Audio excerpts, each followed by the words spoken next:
The first HM7000 Bluetooth decoders have finally arrived, and with the release of the HM7000 app this week, I've taken the opportunity to check out the system on a couple of locomotives.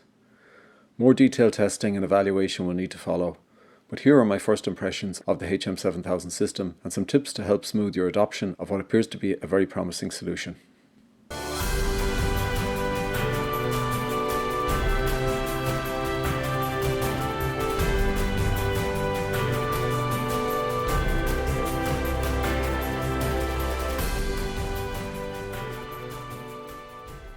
Hi, thanks for joining today's review. We'll kick off with an unboxing and a fitting of one of the TXS decoders into a locomotive, and then we'll get into using the app to configure that particular decoder and actually do some test runs on the track. I then want to talk about some starter tips to help people get going with the new solution. We'll then wrap up with my initial thoughts on the overall solution. Okay, let's get into a basic unboxing. So I've got two versions of the decoder here. This is the 21-pin version, and I've also got the 8-pin version, a number of the 8-pin versions to upgrade some of my existing Hornby locomotives. So let's just see what's in the box.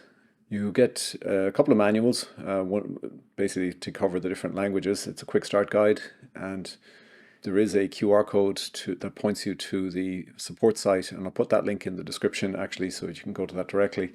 Of where you can get the full-length manual, which is quite a large affair. It's over 100 pages, and also a number of quick start guides, and there's both videos and both text-based quick start material. So Hornby have tried to produce a lot of material to help you get up and running here. The other things we get in here is the actual speaker, which is you get this sugar cube speaker which comes on a wire with a small connector, and that connector connects into the decoder, which is quite handy. You don't have to do any soldering. Now, I'm not a huge fan of sugar cube speakers, particularly where my locomotives can take much larger speakers. So there are some pads provided on the decoder, thankfully, where you can actually apply another speaker. Haven't done it in this session today, but that's something, one of the more advanced tests that I'm going to do is to test out this decoder with a number of other speakers. We're going to take a look here as well. We've got a number of cavities, our speaker housings, so you can put the speakers in these, and these are to fit all various different sizes of locomotive, and we'll hopefully be able to use the larger one in the test locomotive we're going to be using in a few minutes. The other thing then you've got in the pack itself, we've got the decoder itself, a 21-pin decoder with the two connectors on it, one connector for the speaker and the other connector for the stay alive. And we'll be looking at the stay alive in a minute actually as well, because I do intend to use that with the locomotive. That's really what you get in the box. As I said, there's a lot more information online, which is fine. I don't think you need to get all of it in the box, so putting the QR codes is very handy, and there's a QR code to direct you to the app as well. And I think one of the things just to watch out for when you're downloading the app is that you take the right app. There's a HMDC app that you'll see on the App Store. That's not the one, that's the old HM6000 system. And you want to get the HMDCC app. That's the one you want to download, and that'll be the HM7000 app that you need. Okay, so that's what's in the box. So let's actually look at this locomotive here. So I have a class 73. Now, unfortunately, when I checked in the app, there aren't an awful lot of locomotives in there that I would be interested in. There's a lot of steam locomotives actually. We'll do a quick run through it later on when we look at the app. A lot are promised, so they're not all up there yet. And the 73 is the only real kind of electric locomotive that's up there, diesel electric. I have it here. This is, if you're familiar to the channel, you'll have seen this locomotive before. I recently did a DCC and stay alive upgrade on this to basically resolve some running problems I had with it. Hence, we're going to do the same here using the new decoder and the new stay alive from Hornby and see how they fare out, and kind of compare. It'll give a bit of a comparison to the lock sound decoder that I had previously. So we're going to add the stay alive power pack to this, or power bank as they call it. And this comes with a modular connector, so we can connect it in, and a generous enough amount of wiring, which gives you scope, I suppose, for larger locomotives where you're going to have to maybe wire from one end of the locomotive to the other to fit everything in. This is a much smaller locomotive, so we'll have to kind of bundle up the wiring a bit more. So we'll fit that into the decoder, into the little socket. Just be careful not to damage anything. These are small connectors, so just a little bit of care with them. So we're going to mount this onto the actual 21 pin socket. So we'll get this on there, and then we can start looking to route the various cables. So I'll say we've got a lot of wire here that we need to route. So in terms of the actual speaker housing, I'm going to see if I can fit in the larger one here. I think there is enough room for it, and also to be able to accommodate the Stay Alive or the power bank in there. So we've got it installed here. So we can just slot the Sugar Cube speaker into this, and then we can get our wires kind of tidied up a little bit, and there's a little plate here that we can put down on the top at the end. We're not going to put the body on yet because I do want to test this on the track before we go any further. So it's a pretty straightforward installation, and you're given a lot of options for the speaker as well. So overall, a pretty good installation experience. Okay, let's get into the app. So when you fire up the app first, it attempts to find devices. So you'll see that little twirling circle there. Now we want to link a device, so we take that option and we'll start the scan. So it's now gone off and it's found one of the devices. This is the new decoder which I installed in that class 73, so it's in there. Now I attempted to go further here, but you can't move on until it's finished all the scanning. So it's linking it now, and this will just take a couple of seconds. I've kind of speeded it up here so it doesn't take too long. So first thing you'll see with any new decoder is that you need to update the firmware, and this takes a few minutes. So again, we'll speed through this. You can see the warning note there, not to leave this screen, etc., and not to minimize it. So you really don't want to interrupt the firmware upgrade process. Now we're all done. So we speeded that up. That usually takes a couple of minutes. And now it asks you to select the profile, and we want to say yes. We then need to power cycle the decoder, and normally it just takes a couple of seconds, take it off the track, put it back on the track, but if you've got the power pack, it's going to take longer. So there it's saying up to 60 seconds, so that's just a little bit of a pain if you've got a power pack.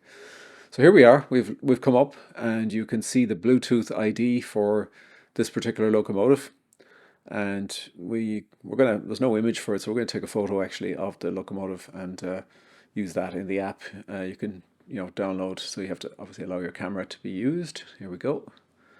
We've just got on the track there, and we're going to use that photo. Obviously you can get a proper decent photo in due course, but we're just going to use this to show the demo. Default address is number 3 as usual. Is a name for the loco, which is just a descriptive name. When you're in the app, neither the DCC ID or the name have any relevance. It's the Bluetooth address is what's the relevant piece. That's what you're controlling. It's the Bluetooth device. So we're going to look at the profiles here because we want to install a profile for this locomotive. There's one class 73 in here. So we're going to select install that. Now this is the time consuming process, and in particular I did this now in the afternoon, and I did it in the nighttime and I did it in the afternoon. When I did it in the nighttime, it takes about 10 minutes. In the afternoon it took me 30-40 minutes. So you're going to see a big number come up here. It's an SPI read-only memory that has to be updated, as this is all the sound files. So this is the big one, and this has obviously got to download into your phone. Unfortunately, I don't have good Wi-Fi either in the room that I use for my layout, so it doesn't take 16 hours. It dropped down to 33 minutes. And unfortunately, that's what it took this afternoon. Now, it only took 10 minutes last night. Now, when that's all done, and we've skipped through it quickly, you have to power cycle again. So it's going to take 60 seconds if you've got the power thing. And that's all done, and our sound pack is installed. So we're going to import the running profile now. This is pretty quick, as you can see. So just a couple of seconds, and this is kind of done. So these are the quick ones. These are only small files in general. Okay, we're ready to rock and roll. So I'm going to turn on the sound, and you can hear the sound starting up there, which is great. So everything is working. This is fantastic. A little bit tinny with the speaker, but it's going to do for this session. Okay, so let's just try out a whistle before we get going. So we'll try the multiple whistle.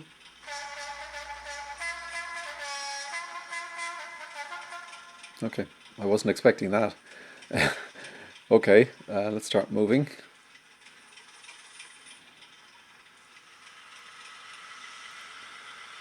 She's on her way.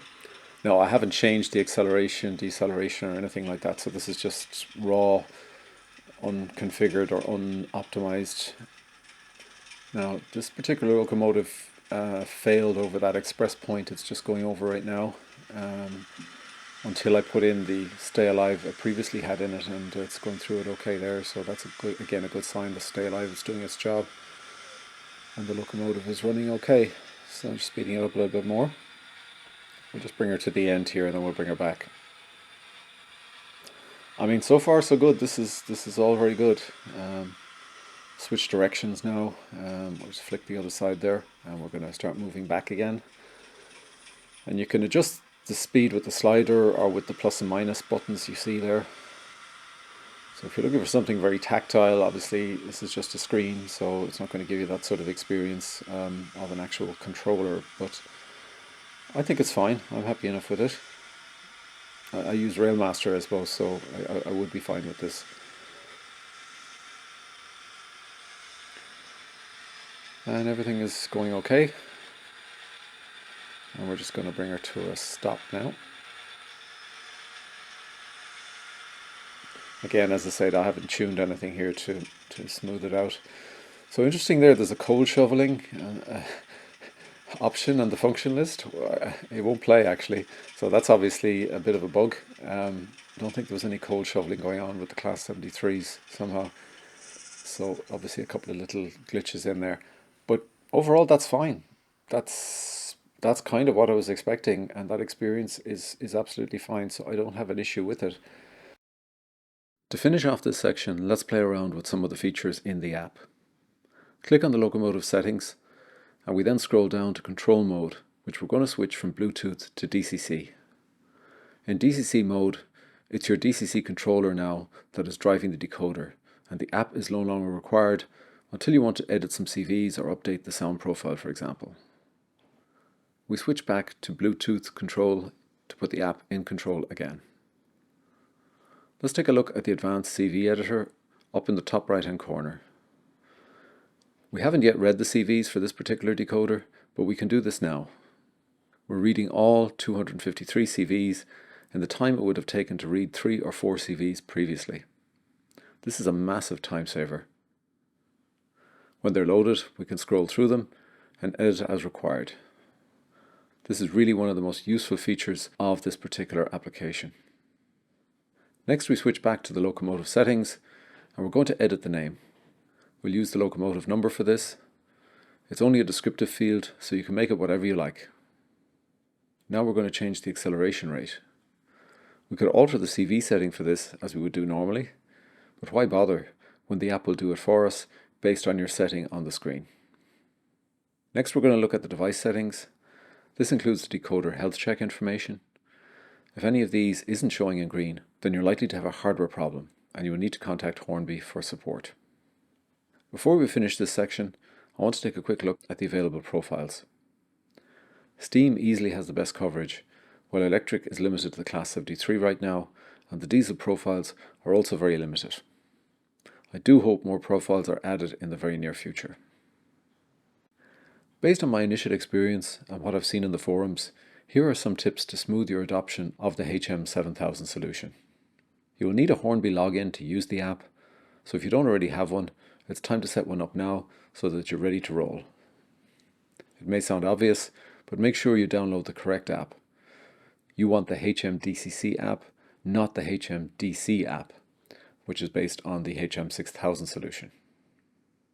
Be sure you give the app access to whatever device resources it requests, such as Bluetooth and your camera. I had a problem when using the solution with my E-Link and Railmaster. The locomotive would splutter along at a low speed as soon as I put it on the track, with no Bluetooth or DCC control. When I power cycled the E-Link and relaunched Railmaster, everything was okay. I had to do this for the first 8-pin decoder, and I had to repeat the exercise the first time I put the locomotive and decoder I'm using here on the track. There's definitely an issue here somewhere. Seriously consider the stay alive option for lighter locomotives and locomotives that have shown connectivity problems in the past on dirty track, etc. If track power is lost, Bluetooth control will be lost, and you'll have a couple of seconds delay while it reconnects. The locomotive will just stop until it reconnects. Download the profiles for your decoders in off-peak hours to avoid network delays. Use Wi-Fi where possible and ensure good Wi-Fi connectivity in whatever room you are downloading profiles into your locomotives. Invest in an extra long charging cable for the phone or tablet you will be using for the app. You don't want to run out of juice during a firmware upgrade on a decoder or halfway through a profile download, for example. It's definitely worth using a device other than your day-to-day phone for this application. Firmware upgrades and profile downloads seriously limit what you can safely do on your phone while these are running. Use the Hornby forum to get initial help and assistance on problems, and escalate to Hornby support when you feel you're not getting the support you need on the forum. I don't know what the stats are, but I suspect you'll get a lot of issues resolved on the forum. In my testing to date, I've tested Bluetooth control on both DCC and DC circuits, and I've tested DCC control of these decoders when Bluetooth is disabled. I was using a low-cost Bachmann power controller on the DC circuit, and it appeared to work well. DC controllers that use pulse width modulation are not recommended, as they can impact the sound quality among other issues. The ability to program and configure these decoders under Bluetooth and then switch them over to DCC-based control without the app was important for me, and will likely be for many modelers with established layouts. Basic tests seem to work fine, but more stressful testing is to come. There appear to be sufficient outputs on the 21-pin decoders to cater for the most complex lighting and control requirements. So that was another open question I had, so it's good to see the support is there. I do have some concerns and to be determined items which we'll need to watch over the coming months. I was hoping more diesel and electric locomotive profiles would be available at launch. Steam users will probably be pretty well pleased with what they've got from day one. It looks to me like they had the TT120 fraternity in mind in terms of the initial priority list. There is definitely some sort of interaction with E-Link DCC controller. Whether it's an E-Link issue or something that could be addressed in the decoder firmware is an open question. I would be concerned over firmware and download delays due to server bandwidth issues and not just data network congestion during peak hours. This could definitely get worse. This could clearly get worse over time as more users come on board. Your app and phone are effectively out of action when performing these tasks, so if there are weaknesses in the system, this is certainly one of them. Linked to the previous point, are Hornby likely to look for some sort of subscription for ongoing profile download support in order to fund the infrastructure to support it? It's not in play right now, but the possibility is always there. I want to test these decoders with alternative speakers. The sugar cubes just won't cut it for larger diesels, and I can't make any call on the potential sound quality of the TXS decoders based on these alone. Overall, I'm pretty pleased with the experience for a solution that has just launched and has a lot of moving parts. There are going to be obscure bugs and glitches in the system that will only get teased out through the use in a myriad of different modeling environments that are out there. As mentioned earlier, use the Hornby forum as a starting point, along with Dr. Google, of course. The original HM7000 announcement signaled to me not to make any further purchases of legacy TTS decoders or Soundtrax decoders, as the new system effectively rendered both of these obsolete. Having used the system, I'm satisfied that this is the case now, and expect to see these older decoders at bargain prices on eBay in the near future, as people look to offload them. Whether the TXS decoders will eliminate any future purchases of standalone locksound decoders for me is less certain, as Hornby are unlikely to provide the range and quality of sound files that I would be looking for. What is more likely is that I'll be replacing some of my existing locksound decoders with TXS decoders and reprogramming those decoders for use in locomotives that would more benefit from the full DCC sound treatment and the sound packages that go with it. I really hope that Hornby stay the course on this initiative. While I don't see most DCC users discarding their controllers anytime soon now, they'll have lots of legacy DCC-based locomotives and peripheral items to control after all. But I do see a lot of them using TXS decoders as low-cost, flexible and easy to configure decoders for a sizable proportion of their future decoder needs. For new entrants or re-entrants to the world of digital control, there is no cheaper option than the HM7000 system, so penetration in this segment is likely to be very high. It's early days for HM7000, but the indicators are positive, and Hornby are to be commended for moving the needle on digital control and sound provision on our models. If you've been sitting on the fence, my advice would be to take the plunge with a modest 1 or 2 decoder investment for starters and see how it works for you. Digital control and sound aren't for everyone, though HM7000 could be just what some people needed to get them over the line, and I can certainly see that being the case. So what are your thoughts on HM7000 based on either your own experience or what I've covered here? Are you all in or just testing the water? As always, I'd welcome your thoughts in the comments. So thanks for joining today. Please hit a like if you found this video of interest. Hope to see you on the next one. And in the meantime, take care and happy modeling.